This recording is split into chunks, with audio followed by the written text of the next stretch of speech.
கொஞ்சமாக எண்ணெய் போட்டுக்கிறேங்க. நான் அதுலேயே கடுகு போட்டுக்கிறேங்க. உளுத்தம் பருப்பு போட்டுக்கலாங்க. இப்போ நான் பெருவெங்காயம் பொடிப்பொடியாக ஒரு வெங்காயம் கட் பண்ணி வச்சுக்கிறேங்க. அதையும் போட்டுடலாங்க.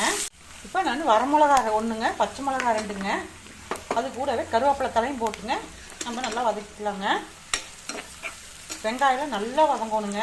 இது கூடவேங்க நான் சின்ன தக்காளி 1ங்க. தக்காளி ஆப்ஷன் தாங்க, உங்களுக்கு பிடிக்கலைன்னா விட்டுருங்க. நான் ஒரு தக்காளி போடுறேங்க. நான் ஒரு மிக்ஸி ஜார் எடுத்துக்கிட்டேங்க. நான் பாருங்கள், மிளகு 1 டீஸ்பூனுங்க, ஜீரகம் 1 டீஸ்பூனு, சோம்பு 1 டீஸ்பூனுங்க போட்டுக்கலாங்க எல்லாம். அது கூடவேங்க நான் 1 டீஸ்பூன் வந்துங்க மிளகாத்தூள் போட்டுக்கிறேங்க. ஒரு 7 பல் வந்து நான் பூண்டு போட்டுக்கிறேங்க. இது நல்லா நைஸாக அரைச்சி எடுத்துகிட்டு வந்துடுறேங்க. மசாலா இந்த மாதிரி நான் நல்லா நைஸாக அரைச்சிக்கிட்டேங்க. நான் இப்போ வெங்காயம்லாம் நல்லா வதங்கிடுச்சுங்க. இப்போ நம்ம அதை அரைச்சி வச்சுருந்து மசாலா ஊற்றிடலாங்க.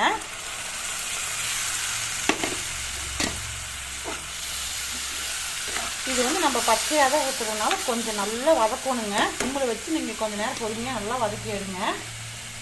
சால்ட் போட்டுக்கலாங்க.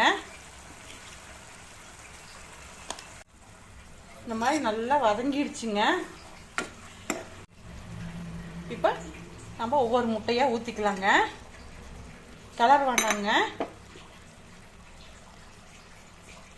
சிம்மிலேயே நாம் மூடி வச்சிடலாங்க. இப்போ நம்ம திறந்து பார்க்கலாங்க. பாருங்க, சூப்பராங்க.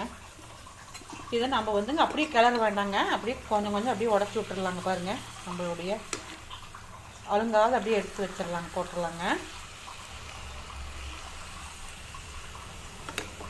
ரொம்ப போட்டு கிளறிடாதீங்க பொடி பொடியாங்க.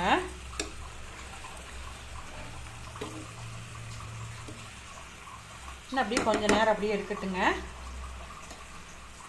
இப்போ கிளறி விட்டுக்கலாங்க. ரொம்ப பொடி பொடியாக கிளறி விட்டுறாதீங்க.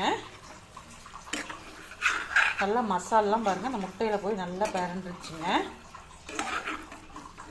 பாருங்க, இந்த நம்மளுக்கு பூண்டு முட்டை பொரியல் ரெடி ஆயிடுச்சுங்க. இப்போ லாஸ்ட்டாக நான் வந்து இதுக்கு நான் கொத்தமல்லி தழை தூவிக்கிறேங்க. நான்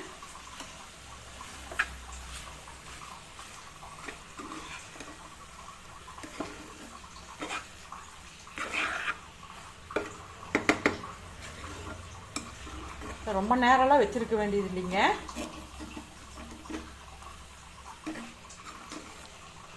நீங்களுங்க நம்ம நிறையா முட்டை வெரைட்டி பண்ணியிருப்போங்க. இந்த மாதிரிங்க ஒரு தடவை பண்ணி பாருங்கள், சாப்பிட்டு பாருங்கள்.